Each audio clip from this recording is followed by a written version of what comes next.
Hi, welcome to the first podcast with two fiber artists.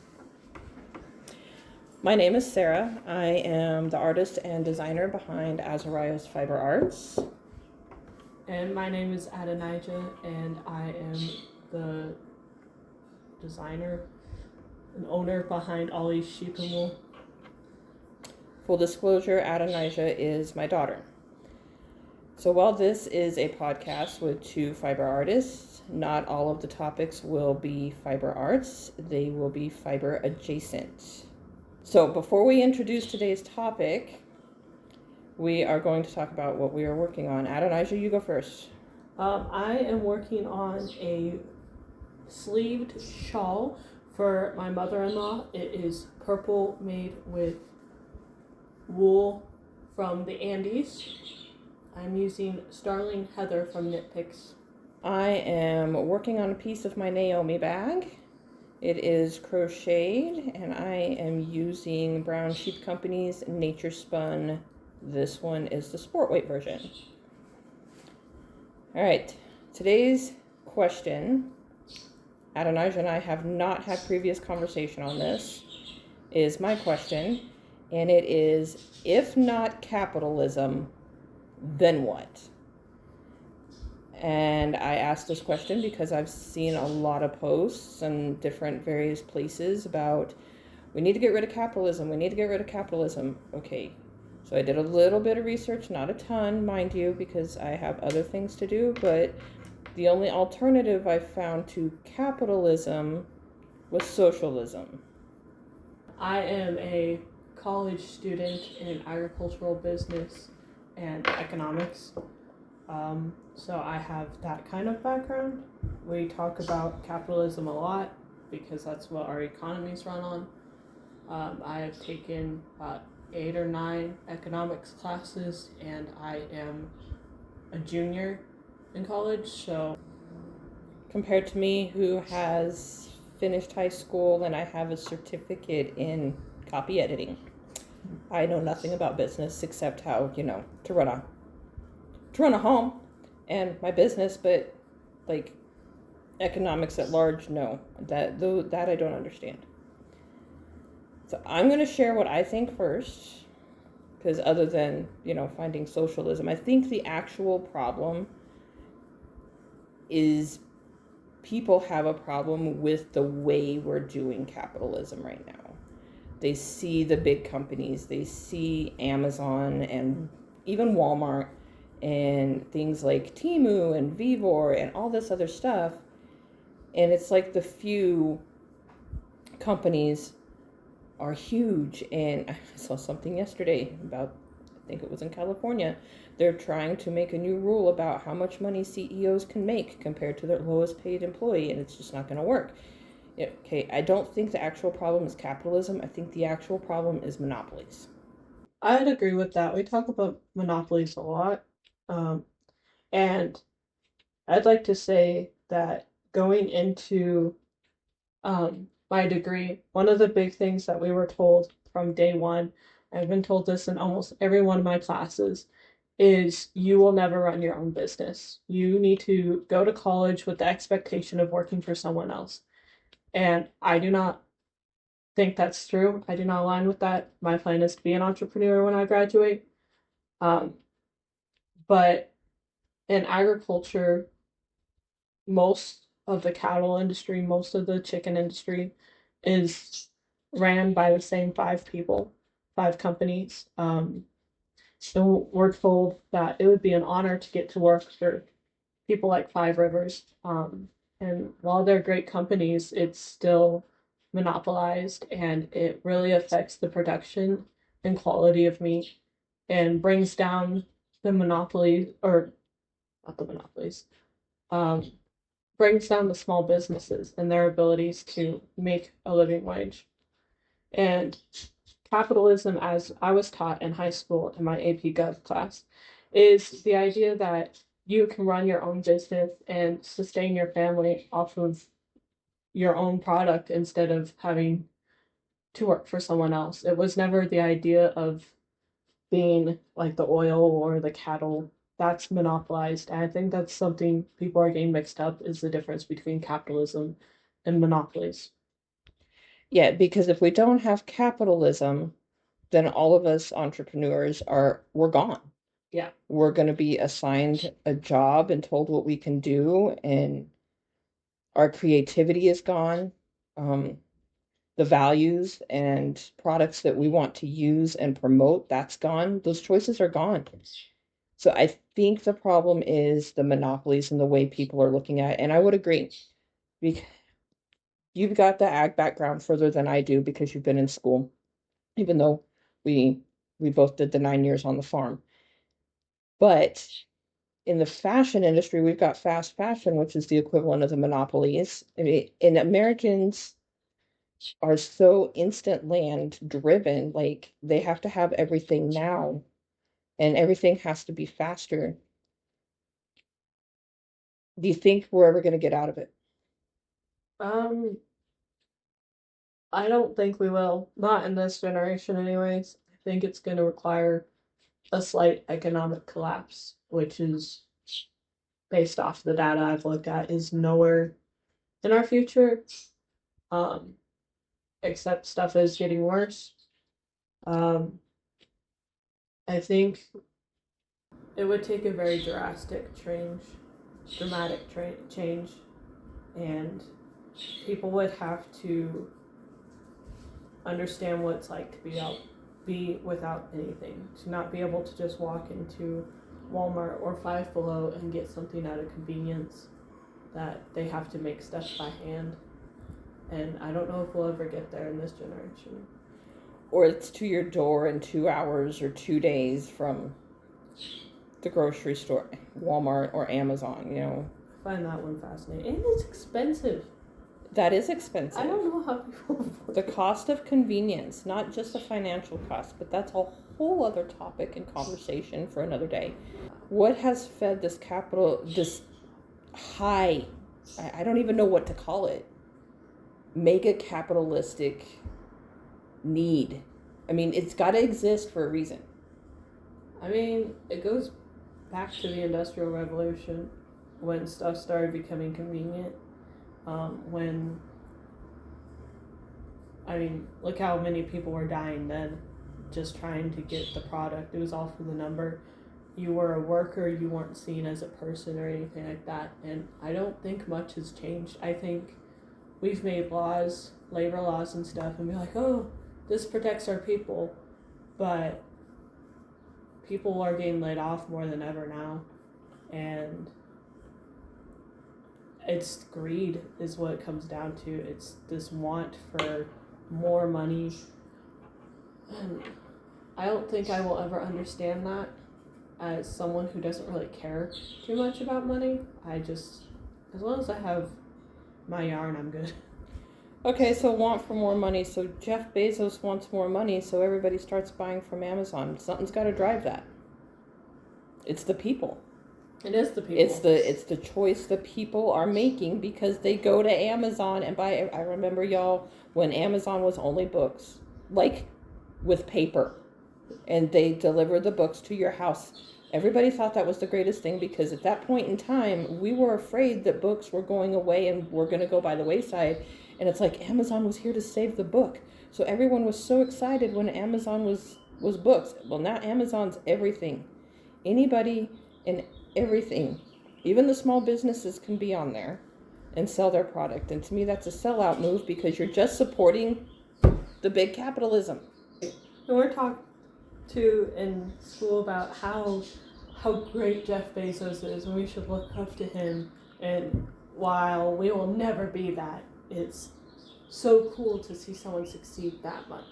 But I don't think that's success. And maybe I'm wrong here. I mean, yeah, he's making a buttload of money, more than he knows what to do with, but it's not him anymore.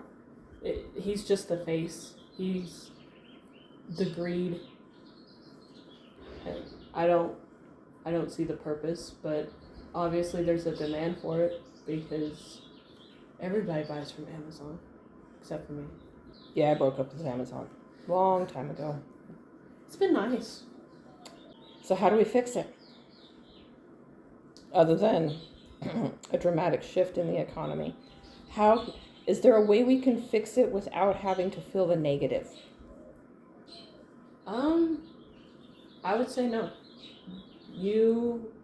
It's just like choosing to go on a diet. It's not fun to begin with, but when you start seeing the difference, you start feeling the difference, it will be better. Okay, so you're thinking feel the negative as an individual, you feel the negative of a longer shipping time or having to wait till something's available instead of just going to Amazon because they have it.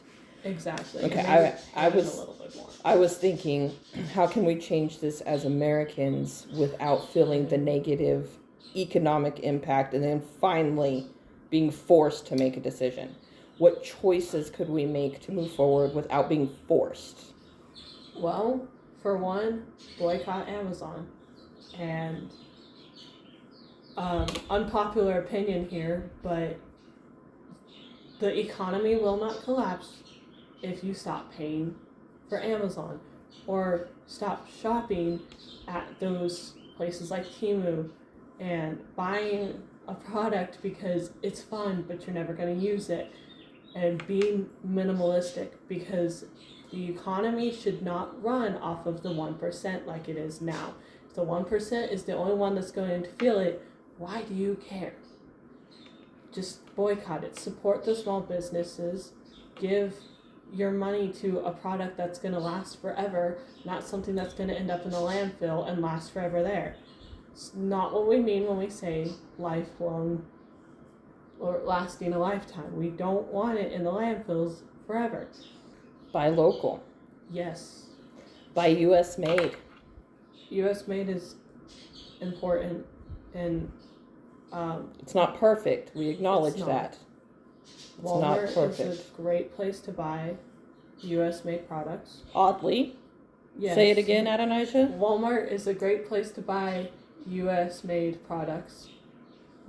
Even a lot of their food is produced in the United States, that's another thing with the beef industry, is a majority of our beef comes from Brazil and we ship our meat out. So the qualities are not necessarily the same. Buying local, but also check who you're buying from, because just because they're a local boutique doesn't mean that they have local products. I know of some places here where I walk in and they look so cute, all their stuff's from China. They are just the middleman. You might as well buy from Amazon at that point, because that's probably what they're doing. Right, and then marking it up and selling it. Which is nice, you know who you're supporting, sort of, to a point. So capitalism. Because socialism is not the way if you want to keep your creativity. The choices that you get to make as an entrepreneur. The choices you get to make as a consumer. Look at the socialist countries that border us. Look at the socialist countries in other parts of the world. Look at the things that they import from A to B, from us to them. Cereal, okay? I understand it's a whole other reason, but we as consumers get to make that choice. They don't even get the choice. They are told that they cannot have this cereal, period. I'm not saying I disagree with it. I'm just saying we know about cereal, there's probably other things in that country that they can't have or don't even have the choice to say no to, that we don't know about.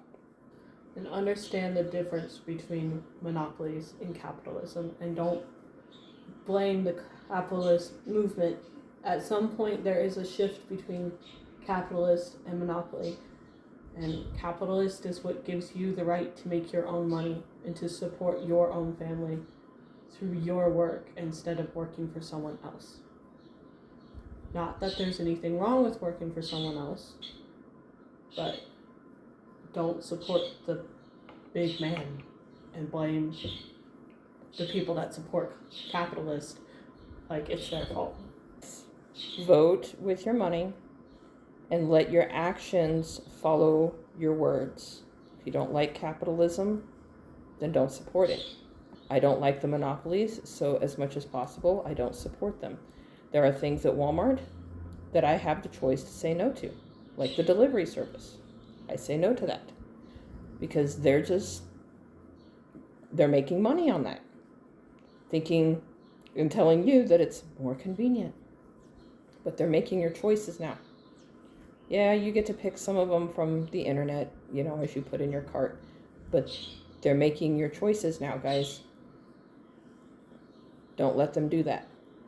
Take back some of your choices. Okay, I know a lot of people dislike Walmart for all different reasons.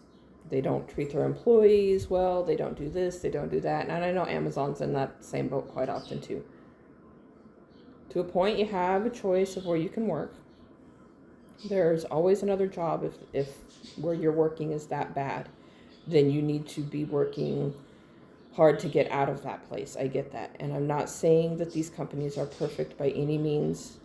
I've known many people that have worked at Walmart and they have loved it. It's been their favorite job.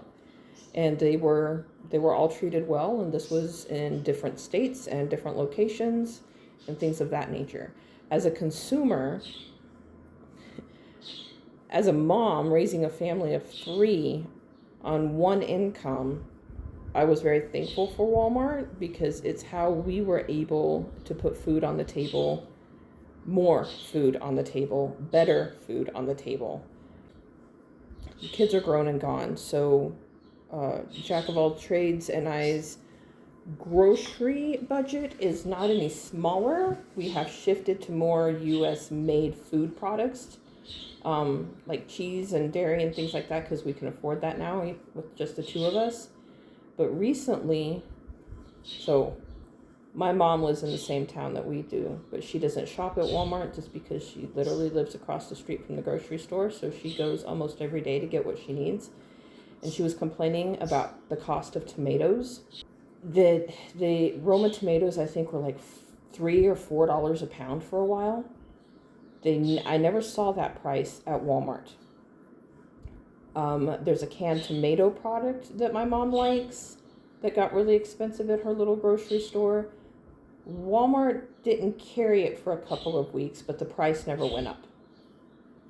So different things like that. And then I remembered, and I've not done the research. I don't know how good this information was back when I heard it, or how good the information is now, is that Walmart makes agreements with their distributors. For example, Gatorade.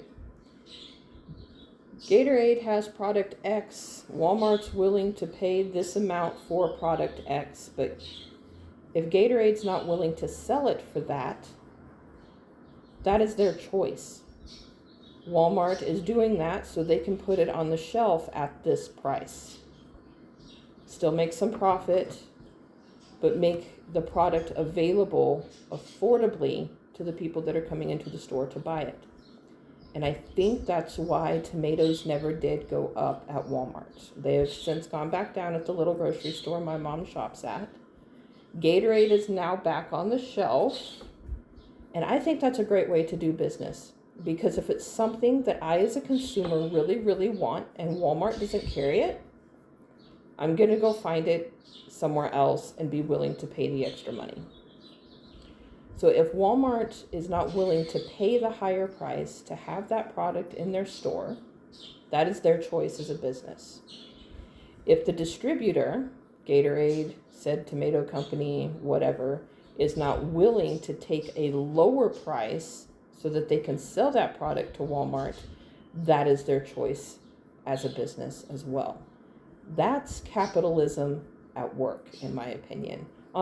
On the higher level than just supporting, your local solo mom and pop type of situation. When you get onto that next level, I think Walmart's doing it right. If that's the model that they're still working from or ever working from, that's the model we should all be working from. Because let's face it, we're not going to be able to grow our own beef, or probably know anybody who does. We've gotten too big as a society, right? Cities are too big. I was fortunate enough that even though I grew up in an apartment outside of the big city, just down the street from me, there was cows and horses, and I got to grow up around that. Most kids don't ever see any of that anymore. A lot of adults don't see any of that anymore. Things have shifted and things have changed. So I'm not saying we can go back. That's not what I'm suggesting at all. But we can do better in our capitalism moving forward. I'm really grateful for Walmart as someone who only has part-time income. Between me and my husband, we're both full-time students, and he works on the university, but it's not a ton of money, and between other bills that have to be paid and gas prices, it's not always easy for us to go and buy from local businesses. Or we have one local store in this town that we shop at very regularly for our vegetables because they offer a discount since we are students, and I very much appreciate that. But that's not always available for us, and so having to buy from other stores, we go to like 3 or 4 different stores a week to get all our groceries, and it makes the ends meet. But Walmart definitely makes a difference with all the boxed items we buy. Also, I cook almost completely from scratch, so that's like chicken broth and stuff, but it's not cheap to go and buy that from the local stores. So we do what we can where we can instead of trying to do it all at once. This is not an all or nothing trip. You have to support and do what you can when you can. It's never going to be perfect, but if everybody did one thing, it would make a difference. One thing is easy to do. Usually. It can still be hard because, like she said, it's like going on a diet. It's like building a new habit. It is exactly that. So what one thing could you do? So we're going to give you some suggestions. We've already said to shop local. Like Adonijah said, check, make sure it's actually local. Like, we know our tortillas and our tortilla chips are local. We know that. We drive by these places regularly and see them making it. No, that is not the only thing they are doing. So, speaking of a capitalistic situation, the place we get tortillas from is a restaurant. But they make the tortillas and they have enough of them, and they stock all 4 of the Walmarts in this town. Probably other grocery stores too. Have you ever paid any attention? They're in the local grocery store that I get my veggies. So it's not like it's the only thing they're doing. We can talk about specialization on another day. Bad word. Shop at farmers markets. Say next time you or your family decides to go out to eat, pick a small business instead of Chili's or Applebee's or anything like that. The price might be a few dollars more, but I guarantee it's worth it. The food will be so much better. And there's a really good chance in that situation you're going to get to meet the owner. Mm-hmm. You're going to get, and if you go regularly or more often, you're going to get to know the family that you're supporting. And that's what I enjoy about eating at all the local places down here. I get to know people. I get to know the lives that I'm touching instead of feeling like it's just I'm throwing money in some big machine and nobody cares. Mm-hmm. Actually, down here, I feel like it's cheaper to eat local. Especially for me and my husband, we only go out like every 2 weeks, and usually we end up sharing, and it's cheaper than if we went to Chili's, which is, we used to do a lot because we got gift cards, but that was always so expensive. And here the food tastes better. Like, go to your local Italian restaurant and feel the difference between Olive Garden. The prices, ours is cheaper than Olive Garden and tastes so much better, and you feel better, and you get to know people. You talk to your waiter or waitress and find out what they're going through. Like, we live in a college town, so they're always in college, and makes you feel more connected at small businesses. They care for their workers because they need their workers. Olive Garden and other places, you're replaceable. You're not at the small businesses. When you go grocery shopping this next time, just pick one product that you're going to be putting in your cart and make it be American made. Just do a little bit of research, and it doesn't take long. I've got, with a little bit of practice, especially those of you still using the AI summary, you can do it in the aisle real quick. Like if oh man, which of these pastas is made in the United States? Or Walmart brand pasta is the only one that makes that shape, and we really like that shape for this meal. Where is Walmart pasta made? Well, guess what? Walmart pasta is made right here in the United States. Mm-hmm. So I'm okay buying that when it's the only shape. Truth, I buy American made pasta, even though it's more expensive all the other time, because it's a smaller company, not the big Walmart corporation yes, like I said, I'm thankful for the Walmart corporation, but if I can help them support a smaller company, then I'm going to do that. So pick just one item. Our milk at Walmart comes from the dairy that's 7 miles from our town. That's so awesome. And your Walmart might be the same way, you just don't know it.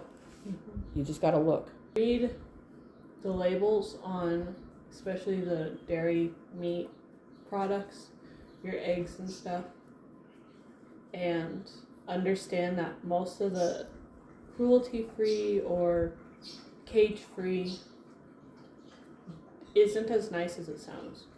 Do your research on those products, because a lot of where you may stand with that kind of stuff, you will find easier in American-made products, because we have different standards than the countries that we import from. You bring up an excellent point, Adonijah. We have different standards because of the EPA, because of the USDA, because of the FDA. There are different standards here in the United States. But that doesn't necessarily stop a product from being put on the shelf, like our Brazilian meat. I don't know anything about that. When the kids were growing up, we could not afford local beef. We couldn't afford beef, and we didn't eat a lot of pork either.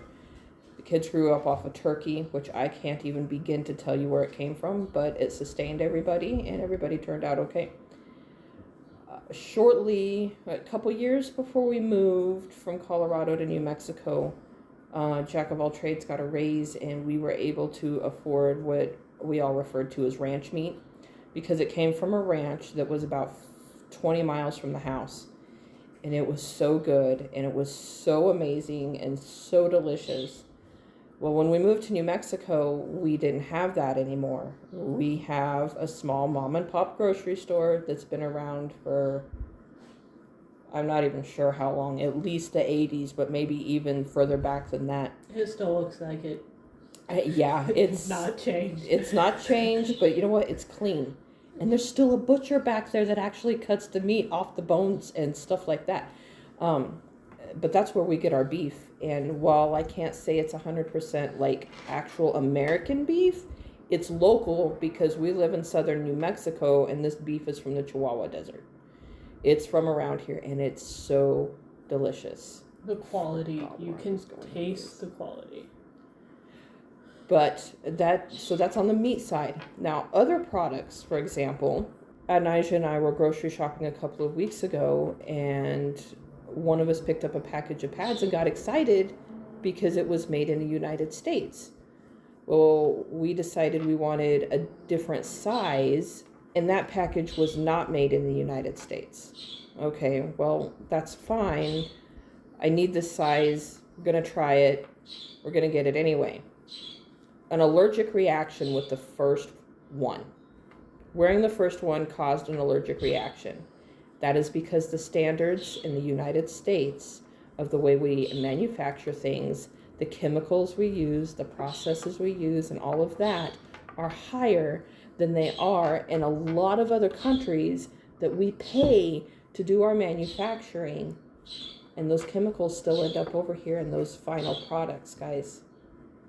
Just because it's not in our backyard doesn't make it okay, and it doesn't mean that we're not going to be affected by it. Educate yourself, know what you're truly supporting.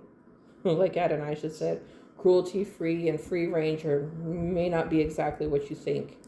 Look it up. Education on everything.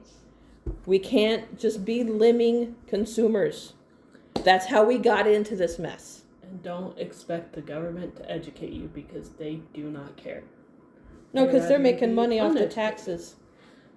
So you have to educate yourself, do your own research, and don't trust the AI little chat. Go into the websites, and my 8th grade teacher would cringe. Look on Wikipedia. It's accurate. More than the AI. Trust me. My closing thought is I like capitalism, and I want to keep the capitalism, but I don't want to support the monopolies as much as possible. While I understand Walmart is a monopoly in its own right, I also live in a small enough town, which is not that small, that Walmart has a lot of local stuff here. Our Walmart has things that come from, trying to think, like the tortilla factory. We have multiple tortilla places here. And it's not that these tortillas are shipped all over the world, because we just lived in the next state over before here, and we had never heard of these tortillas, but they're in our Walmart. But I can go down the street and buy them directly from the factory if I so chose. But I think it's a nice situation that the Walmart allows this tortilla place to have their tortillas in the Walmart. We have tortilla chips that way, and there's other products and items in there as well. I guess my closing thought would be careful who you support, and don't limit yourself, and stop limiting my generation. I'm Gen Z, by the way. Saying that we can't become something like an entrepreneur. I almost dropped out of college for that one. And then I really wouldn't have been able to get the business understanding aspects of how to run a business, and I would have failed. So don't limit the next generation, and make this world better for the next generation. Make our country better for the next generation. Well, thank you for joining us. If you enjoyed this episode, please subscribe and leave a comment. There will be show notes. I have left the website for that in the description. And if you have any topics, yeah, share topics. We'd like that. Share topics. So you can find me anywhere, not anywhere. That's sort of true. Not all of it's active. I'm on Ravelry, Substack, and YouTube. Ravelry is Azariah. Everywhere else is Azariah's Fiber Arts, spelled the Old English way. You can find Adonijah. I'm on Instagram at Always Sheep and Wool, and there's links in my bio to all my other stuff. Happy making!